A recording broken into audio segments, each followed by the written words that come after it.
Olá, você que está assistindo o replay dessa live. Meu nome é Paulo Tadeu Rezende, eu sou o criador do Penal em Dicas, a maior página de direito penal aqui do Instagram. E eu criei esse canal aqui, o Entendimento Criminal, para a gente conversar um pouco mais sobre teses. E hoje, especificamente, eu vou falar sobre o tráfico privilegiado, tá bom? Agora vamos aguardar um pouquinho, porque o Instagram vai notificar todo mundo para entrar nessa live.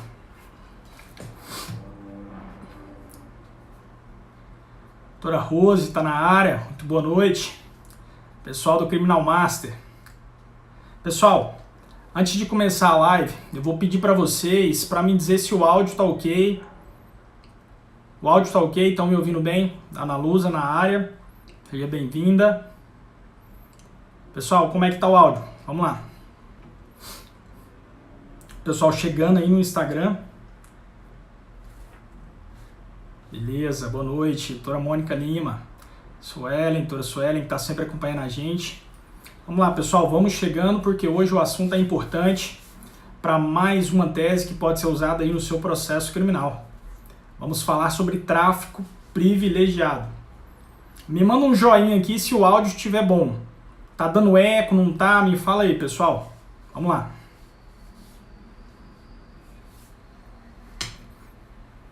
Áudio perfeito, muito bacana. Então vamos aguardar um minutinho para o pessoal tá chegando aqui, para a gente começar essa live e ninguém perder nada. Tô Juliano na área, tô Fabrício Ferreira, boa noite pessoal, sejam muito bem-vindos. Doutor Avelino Júnior chegando aí, muito bom. Pessoal, me diz aí de onde vocês são, qual estado que vocês moram, para a gente se conhecendo melhor. Tem uma galera aqui que está no Criminal Master. Quem é do Criminal Master, fala aí que sou do Criminal Master, que é o meu grupo fechado para advogados.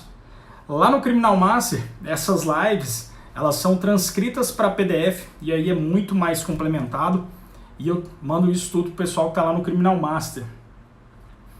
Vamos lá, pessoal, vamos entrando. Bacana. Vamos lá. Vamos começar mais um dia de estudo e de aprendizado. Vamos lá. Pessoal, então sem delongas, o pessoal está chegando, mas vamos começar. Vai ficar aqui ao vivo para quem quiser depois, que chegou agora para assistir esse vídeo. Eu vou começar em 1 minuto, mas quem chegou agora, que está assistindo o replay, só voltar um pouquinho que você vai pegar o início. Pessoal, tráfico privilegiado. Vou conversar com vocês hoje, doutores, o que não é o óbvio, porque o óbvio eu pressuponho que todo mundo que está na atuação aí na área criminal já sabe. Mas eu vou relembrar algumas coisas aqui que são mais importantes e algumas coisas que você deve saber. Nós vamos falar aqui ao final sobre a grande quantidade de droga e se isso é ou não é um impedimento para a aplicação da causa de diminuição do tráfico privilegiado. Vamos lá? Vamos começar. O que é o tráfico privilegiado? Tráfico privilegiado, doutores, nada mais é do que a aplicação da causa de diminuição prevista ali no parágrafo 4º do artigo 33 da Lei de Drogas. O que diz ali o artigo 33, parágrafo 4º?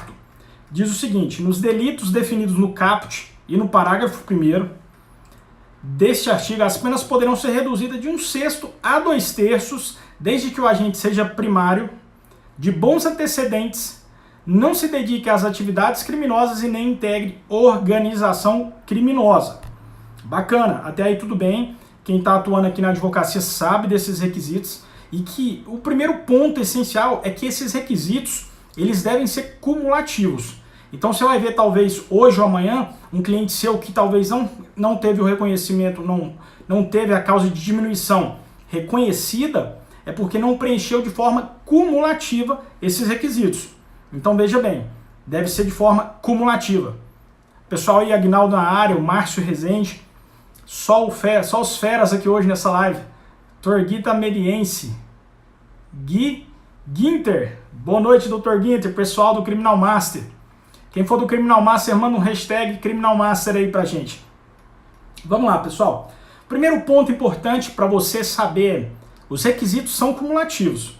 Então, você precisa que seu cliente preencha os requisitos cumulativos. Segunda forma, reconhecido o privilégio afasta a hediondez. Isso já é um entendimento superado também para quem está jogando acima da média. Eu encontro advogados que até hoje pensam que o tráfico privilegiado é crime hediondo. Não é. A súmula 512 do STJ foi cancelada. Ela foi cancelada em 28/11/2016. Então, se hoje você é advogado, não sabe que a aplicação da causa de diminuição afasta a hediondez, vamos rever, vamos subir o nível. Olha, o pessoal do Criminal Master está todo mundo na área, bacana demais. Criminal Master é uma família, vamos junto. Pessoal, eu vou colocar, para o pessoal do Criminal Master que vai receber o PDF dessa live, eu coloquei o julgado que cancelou a súmula 512. O que isso quer dizer, meus amigos?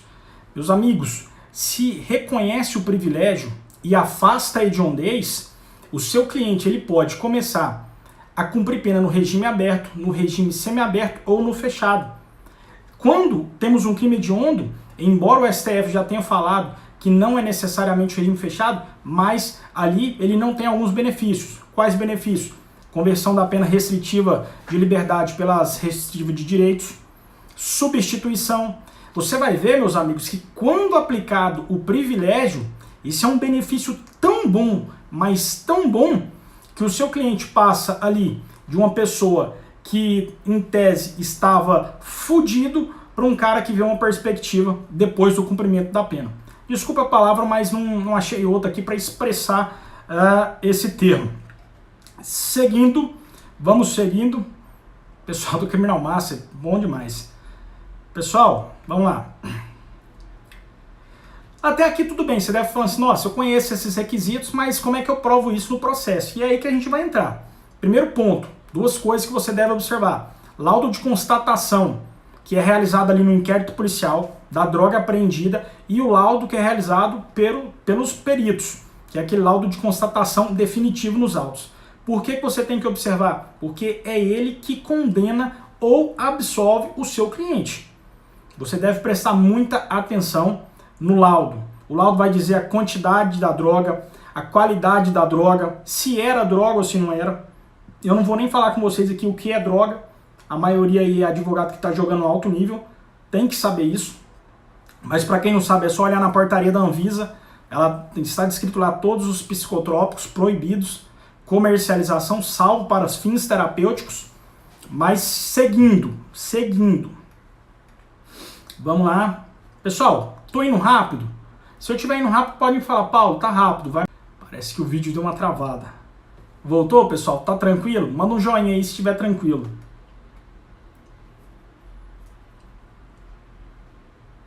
Isso mesmo, Lobo.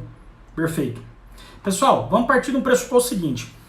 A gente está falando aqui de tráfico privilegiado, então vamos partir do pressuposto que o réu ele foi condenado. E você, como advogado, antes de ocorrer essa condenação, vai analisar as provas dos autos e vai ver que essa condenação ela está vindo. Porque, querendo ou não, o advogado ele sabe. Ele sabe quando vai ser condenado, ele sabe quando não vai. Então, se você perceber das provas, da instrução criminal, que a condenação vai vir, oriente o seu cliente a confessar. Mas oriente, diga o que ele pode ou não dizer.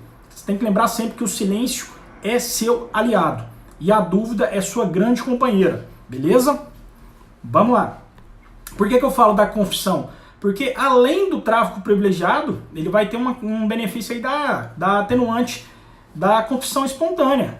Nós estamos falando aqui de uma condenação de reduzir pena, de beneficiar o seu cliente. Foi para isso que você foi contratado, para exercer o seu melhor papel. Beleza? Vamos seguindo. Um ponto muito importante. Ele precisa de ser usuário de droga, ele precisa de consumir droga para ter o reconhecimento ali do tráfico privilegiado? Me diz aí, pessoal. Para que seja reconhecido o tráfico privilegiado, o juiz, através das provas dos autos, ele deve reconhecer ali que o acusado, ele deve necessariamente ser um usuário de droga? Me diz aí, pessoal, eu quero ouvir de vocês. Para reconhecimento do tráfico privilegiado, causa de diminuição ali do artigo 33, parágrafo 4º, é preciso que o réu seja consumidor da droga? Vamos lá, eu quero ver a resposta de vocês. tá tão boa, mas vamos lá. Vamos lá. É preciso que o réu seja consumidor / usuário para que seja reconhecido o tráfico privilegiado? Vamos lá, pessoal, vamos responder. A doutora Rose Mesquita está dizendo que não. Alguém mais quer responder? Vamos seguindo.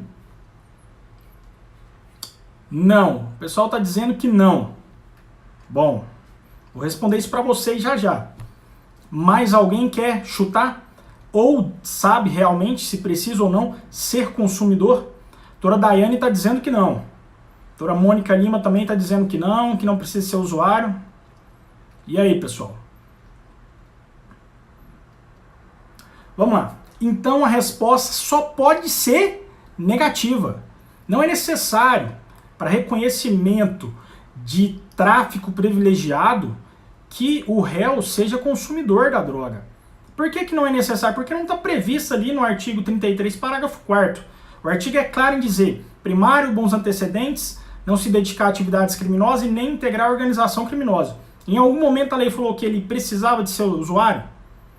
A gente tem que analisar muito bem isso aí, e no PDF que eu vou enviar para o pessoal do Criminal Master vai estar lá, que o usuário, você deve usar o fato dele ser usuário para comprovar ainda mais o tráfico privilegiado. Mas não é necessário que ele seja consumidor. Por que não é? Porque a lei, quando ela criou ali essa causa de diminuição, o que ela visava beneficiar? Visava beneficiar o traficante inicial, aquele cara que estava ali adentrando no mundo do crime e que estava fazendo a sua primeira comercialização de droga. Então a lei ela não prevê, ela não precisa que ele seja um consumidor. Você vai ter que analisar muito bem isso, e a gente vai falar mais um pouco ao final sobre a quantidade, porque dependendo se ele for consumidor e a quantidade apreendida, ele tem que se enquadrar no artigo 28 da Lei de Drogas, não no artigo 33. A gente tem que fazer uma análise ali do conjunto. O artigo 28, parágrafo 2º, fala como que o juiz ele vai analisar se era para uso próprio ou se era para mercância. Então, assim, você deve muito bem entender as provas do processo e argumentar isso para o magistrado. Você tem que levar para o magistrado. Entendeu? É isso aí. Vamos seguindo, doutora Rose Mesquita. Vamos seguindo, vamos ver aqui. Muitas alegações também, pessoal, de que o fato dele ser usuário de droga, ele não poderia se enquadrar no tráfico, se ele fosse um dependente químico. Mas eu colacionei aqui um julgado no PDF e vou mandar para o pessoal. Se você ainda não faz parte do Criminal Master, você aguarda que eu estou criando uma plataforma para disponibilizar para o Brasil inteiro essas teses que eu escrevo. Mas o pessoal do Criminal Master já vai ter acesso. Os tribunais, eles estão reconhecendo que a pessoa ele pode ser dependente viciado e traficante. Isso não impede, ele pode assumir esses dois papéis, de ali um usuário viciado e de um traficante. Então não é o simples fato dele ser um viciado, morar na Cracolândia, que ele não pode se enquadrar ali como um traficante. Então esse não deve ser o seu argumento, entendeu? Esse não deve ser o seu argumento principal. Bacana? Vamos seguindo. Vamos lá. Por que eu falo isso, pessoal? Porque é corriqueiro. A média da advocacia alega isso. Ele era usuário, tem que enquadrar ali no tráfico privilegiado. É corriqueiro. O que eu quero aqui com vocês? Quero que vocês expandam a mente de vocês, comecem a refletir sobre teses, como que aplicam teses em casos concretos. Esse aqui é o papel que eu estou querendo desenvolver com vocês. Gerar uma reflexão, aumentar o nível. Então é o seguinte, se você é daqueles que só alega que ele é um usuário que tem que ser aplicado, independente da quantidade da droga, reveja seus conceitos. O mercado ele vai saturar e você vai sair fora. Você tem que se desenvolver, se qualificar e pensar fora da caixinha. Fora da caixinha. Você pode talvez até achar ruim o que eu estou falando. E se você estiver achando ruim é porque te atingiu e você precisa dessa mudança. E eu estou aqui para te ajudar, se você quiser. Se você quiser, lógico. Vamos lá, pessoal, vamos entrar nos requisitos da lei, até porque eu não quero tomar muito tempo de vocês. Ser primário de bons antecedentes, pessoal, isso eu acho que eu não preciso nem de falar, né? Você vai ver ali os artigos 63 e 64 do Código Penal, fala sobre a primariedade. Você pode usar também a súmula 444 do STJ nas suas peças, para falar das ações penais em curso, ou ações penais ou inquérito. Você pode usar ali para falar sobre primariedades. Bons antecedentes, pessoal. Tudo que não for usado para reincidência pode ser usado para maus antecedentes. Quando é que entra ali esse maus antecedentes? Depois de transcorridos 5 anos do cumprimento da pena, o advogado ele pode requerer nos autos a reabilitação, ou seja, que aquele processo que ele respondeu seja um processo sigiloso, que ninguém tenha mais acesso àquilo e que não conste dos registros deles, não podendo mais ser usado como maus antecedentes, ok? Então ser primário e bons antecedentes é basicão. Outra coisa importante no que tange a primariedade, pessoal, homologação de acordo de transação penal, prevista na Lei 9.099 de 95. Homologação de acordo de transação penal não pode ser usado para fins de reincidência, tampouco para maus antecedentes, por óbvio. E da mesma forma, a súmula 241 do STJ, ela vem do bis in idem. O que é? A reincidência penal não pode ser considerada como circunstância agravante e simultaneamente como uma circunstância judicial. Súmula 241 do STJ. Então é isso que você deve alegar na sua peça, beleza? Sobre a reabilitação, dá uma lida no artigo 93 do Código Penal. Lá está bem explicadinho, você não precisa mais que aquilo. Seguindo, não se dedicar a atividades criminosas. Pessoal, esse aqui é um requisito que é muito simples de provar. O que é não se dedicar a atividades criminosas? Ele nunca ter respondido a um crime, entendeu? Ele nunca ter respondido a um processo. Como é que um magistrado vai me alegar no processo que ele se dedicava a atividades criminosas? O magistrado, ele está restrito à prova dos autos. Ele não pode entrar no Instagram do acusado e falar, nossa, ele tem uma cara de bandido, eu acho que ele se dedica a atividades criminosas. Não, não é por aí. Então é o seguinte, se ele não tem ali, não respondeu ou não responde a nenhum processo criminal, você não pode me dizer que ele se dedicava a atividades criminosas. Você deve colocar isso na sua peça, magistrado. Se você está afastando a causa de diminuição por esse motivo, que fundamente com base em provas concretas. Com base em provas concretas. Entendeu? Se não, recurso de apelação. Recurso de apelação. Usar os mecanismos possíveis. Outra coisa que pode provar ali para o juiz que ele se dedicava a atividades criminosas. O que pode provar? Ele ser preso. Na hora da prisão, encontrar um caderninho que tem data lá assim, ó, de 2001. Até 2018 tinha lá, ó, ele praticando a traficância. Isso demonstra que ele se dedicava a atividades criminosas? Demonstra. Isso demonstra. Então não é por aí que a gente vai entrar nessa tese. Então você tem que analisar as provas, analisar o meio que a prova foi colhida, se foi um meio lícito, ilícito, se foi um meio ilegal ou não, e se for ilegal, você vai pedir o desentranhamento com base ali no artigo 157 do Código de Processo Penal. Mas, em tese, é basicão. É isso. Provar que ele não se dedica a atividades criminosas é que ele não responde a inquérito ou ação penal. E aqui, pessoal, vocês devem ficar atentos porque, ao contrário do que é vedado lá nas circunstâncias da pena base, a súmula 44 do STJ aqui pode ser usada. Aqui a súmula 44 pode ser usada para o juiz formar a convicção dele. O que diz ali a súmula 444? Diz que ações penais e inquérito em curso não pode ser usado para agravar a pena base. Mas aqui, para o livre convencimento e formação da convicção do magistrado, ela pode ser usada para afastar a aplicação da causa de diminuição. Então fiquem bem atentos a isso. Beleza? Para você não pagar um SAP e talvez colocar na sua peça que a súmula 444 ela não pode ser usada para afastar a causa de diminuição. Ela pode e é legal isso. Para quem chegou agora, pessoal, seja bem-vindo.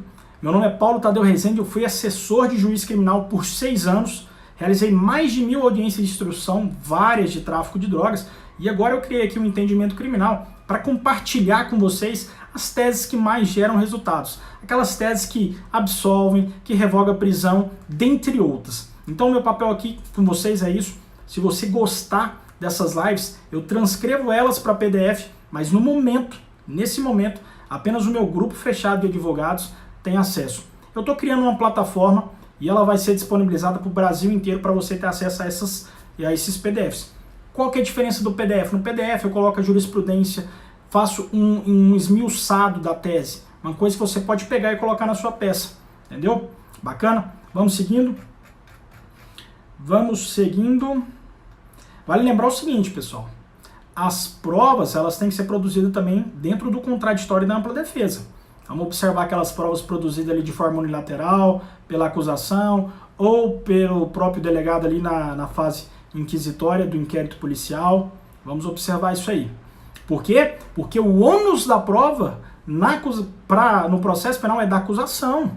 Não cabe a você, advogado, provar que o seu cliente ele não se dedicava a atividades criminosas. Quem tem que provar que ele se dedicava ao MP. Tem que colacionar no processo provas que provem isso. Não você, advogado, vamos lembrar disso. Princípio do favor rei, que é consagrado no processo penal.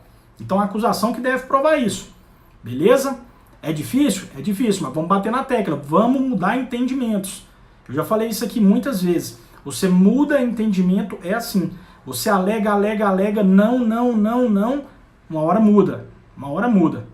Promotores de justiça fazem isso. Juízes concedem decisão baseado em decisões que não são das cortes superiores ou que contrariam as cortes superiores e no longo prazo muda. O Sérgio Moro é um exemplo disso na ação Lava Jato. Ele conseguiu mudar o entendimento do STF. Então, vamos alegar e receber não. É o papel dos advogados. Pessoal, não integrar a organização criminosa. Aí vai do mesmo princípio. Não integrar a organização criminosa é o seguinte. Então tem que ter alguma prova nos autos que ele ou trabalhava ali para o PCC ou para o Comando Vermelho, ou que ele revendia drogas em conluio com outras pessoas e formava por si só uma organização criminosa, uma organização que se dedicava ao tráfico. E aí a gente vai ver que vai se enquadrar nessas organizações na associação ali do tráfico de drogas, que é o artigo 35 da Lei de Drogas. Eu recomendo a leitura também. Não tem muito segredo. Lembrando sempre que o magistrado ele não pode supor, ele tem que dar a decisão concedendo a diminuição de pena ou afastando com base em provas concretas. Não tem o princípio da livre suposição. Ali é o princípio do livre convencimento, mas ele tem que ser fundamentado. E fundamentado aonde? Em provas dos autos. Beleza? Vamos lá. A lei ela estabelece que, quando aplicado o privilégio, a pena pode ser reduzida de 1/6 a 2/3. Só que a lei ela não foi clara como é que é feito esse cálculo, como é que o juiz analisa isso. Então vai depender quando disso? Vai depender do artigo 42. O que fala o artigo 42? Na ausência de fonte que disciplina, o artigo 42 da Lei de Drogas ele se sobrepõe ao 59 do Código de Processo Penal. E aí lá no 42, sim, entra o que eu queria falar com vocês, que é a quantidade da droga. O que diz ali o artigo 42?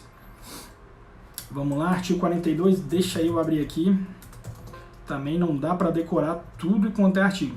O juiz, na fixação das penas, considerará com preponderância sobre o previsto no artigo 59 do Código Penal a natureza e a quantidade da substância apreendida.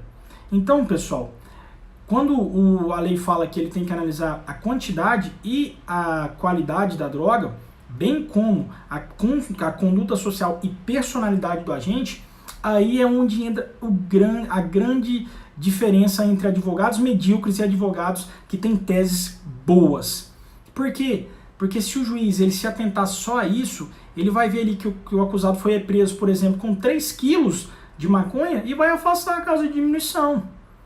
Por quê? Porque eu tenho que analisar a quantidade e a qualidade, e aí você pega o laudo. O laudo fala que a droga era pura, quantidade alta. Então o juiz, vou afastar a causa de diminuição. O que você, como advogado, um criminal máximo, um advogado acima da média vai alegar? Excelência, o simples fato de ter sido apreendido grande quantidade de drogas, por si só, ela não deve conduzir ao afastamento da causa de diminuição. Porque você tem que analisar a personalidade e a conduta social do agente.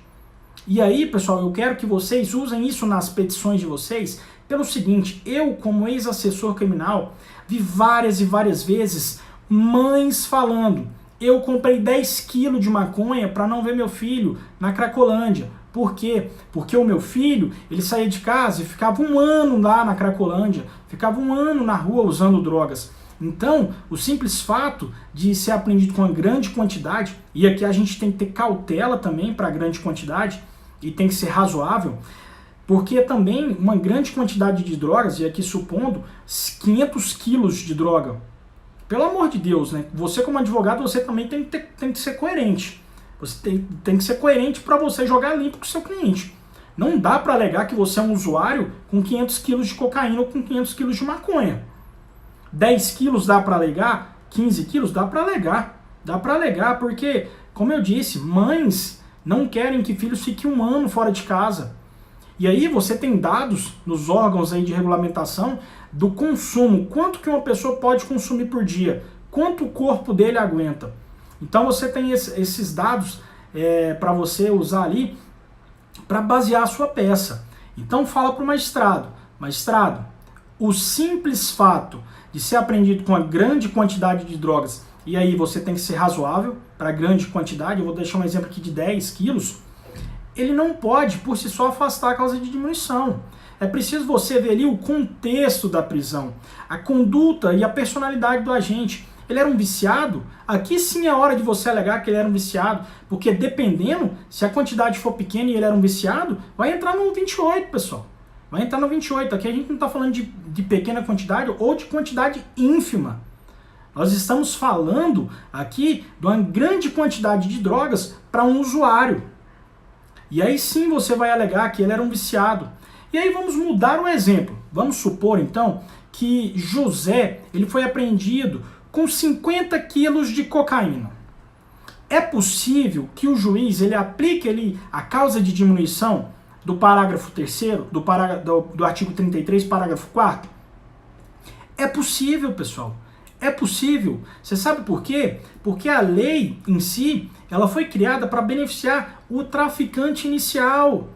Se o exemplo que eu dei fosse da primeira comercialização dele e não tivesse uma investigação que demonstrasse que ele era um traficante habitual, pode sim ser usado. Essa grande quantidade de drogas, ela só vai poder ser usada pelos magistrados para demonstrar o quanto da pena ele vai reduzir ou não. Se é 1/6 ou até 2/3. Então, essa grande quantidade também, de forma razoável, ela pode ser aplicado sim o tráfico privilegiado. E vocês vão ver no PDF que eu bato muito nessa tecla. Eu bato muito nessa tecla que a grande quantidade por si só, ela não deve afastar. Ela não deve afastar o tráfico privilegiado. E aí, pessoal, eu quero que vocês anotem agora, quem não tem aí acesso aos meus PDFs, anote esse julgado, porque o STF já manifestou nesse sentido, que a quantidade da droga, por si só, não afasta automaticamente o tráfico privilegiado. Anota aí. RHC 138715 do Mato Grosso do Sul. O relator foi o ministro Ricardo Lewandowski e foi julgado no dia 23/5/2017. Então nós temos aqui um julgado em tese recente, proferido pelo STF. O STF tem entendimentos contrários? Tem entendimentos contrários. O STF tem entendimentos que o juiz ele pode se lastrear apenas ali na quantidade de drogas para afastar a causa de diminuição. E o STJ? O STJ, embora ele mudou sua opinião, ele já teve esse entendimento de que a quantidade da droga por si só não afastava o tráfico privilegiado. Não afastava. E eu vou deixar um julgado aqui para vocês. Anotem aí. Recurso... Não está aqui o julgado. De toda forma, eu vou deixar no PDF. Pessoal, vou deixar no PDF com o número do julgado. Vamos lá. Vou deixar no PDF com o número do julgado. Outro ponto que você tem que observar é os julgados dos tribunais do seu estado. Por exemplo, aqui no estado de Goiás, o TJ Goiás já manifestou no sentido que a quantidade ela não afasta a aplicação do tráfico privilegiado. Ela é usada para decidir o quanto que será reduzido, se 1/6 ou até 2/3. Então, a quantidade por si só, entenda, a A quantidade por si só, ela não deve, e você tem que ter isso com você. A quantidade da droga não deve por si só afastar automaticamente o tráfico privilegiado. O tráfico privilegiado. Compreendeu? Pessoal do Coluna Criminal na área. Grande abraço, Dr. Michel. A Ana Lusa está perguntando. E na influência de como a droga estava separada, por exemplo, separada em trouxinhas? Separada em trouxinhas, a gente vai ter que analisar a conduta e como é que se desenvolveu toda a ação de prisão. Existe algum indício de mercância? Algum indicador que seria vendido? Por que não, pessoal? Tem muita gente que vende, aliás, que compra droga para consumo próprio e compra em frasquinhos separados, para não precisar de dividir isso em casa. Se você deve argumentar com o magistrado o seguinte: magistrado, você acredita que ele estava usando esses papelotes para comércio? Sim, eu acredito. E aí você vai indagar ele o seguinte: se você acredita nisso, por que ele não poderia ter comprado dessa forma?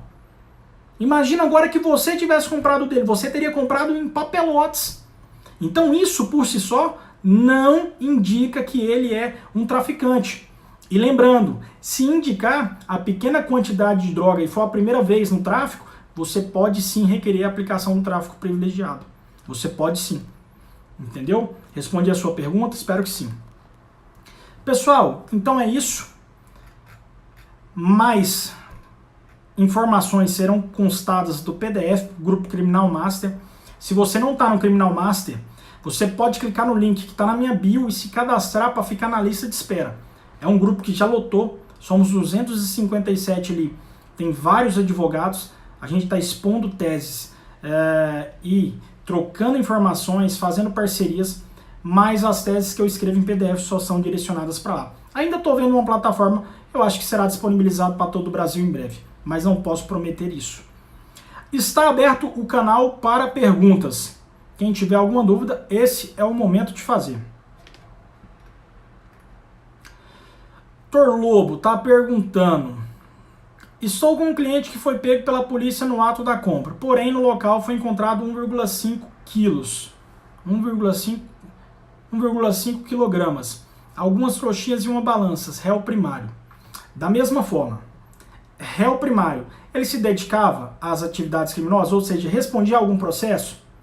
Não. Ele integrava a organização criminosa? Tem provas nos autos que comprovam isso? Não. Sim, ele pode ser beneficiado pelo benefício do tráfico privilegiado. Então, isso não impede. Ele tinha uma balança? Tinha. Demonstrava alguma mercância? Sim. Não importa, pode demonstrar a mercância. A gente está falando aqui, pessoal, é do traficante inicial, é do cara que está a primeira vez no tráfico. O tráfico privilegiado, ele serve para isso, você tem que levar isso para o magistrado. Vamos lá.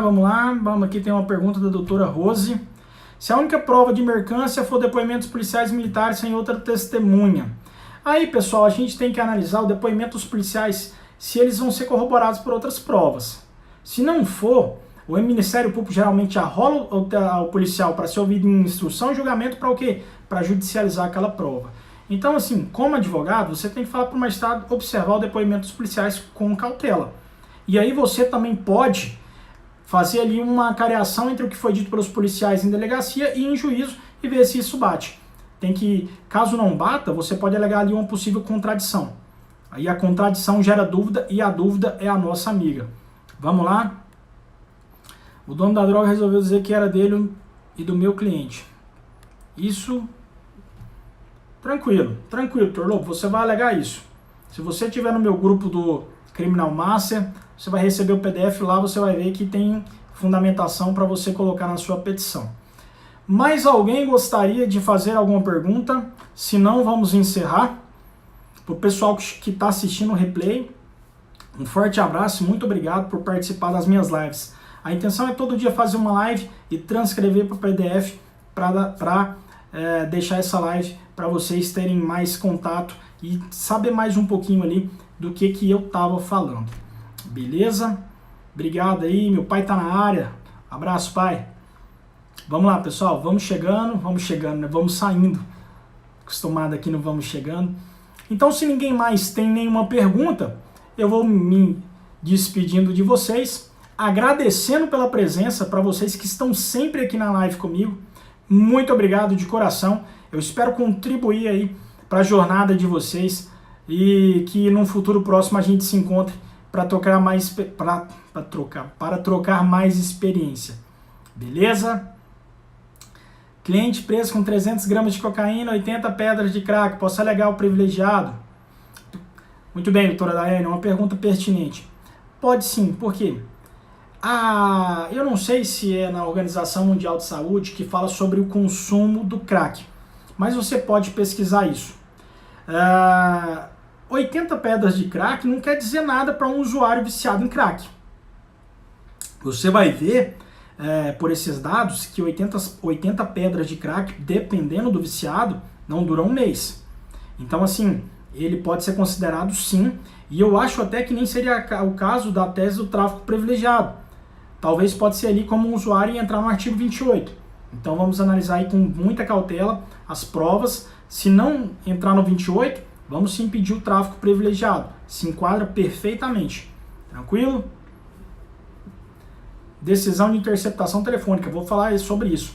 Vou colocar na pauta para a gente fazer uma live. Beleza, doutor Guilherme? Então um abraço, pessoal. Até a próxima live. Fiquem todos com Deus.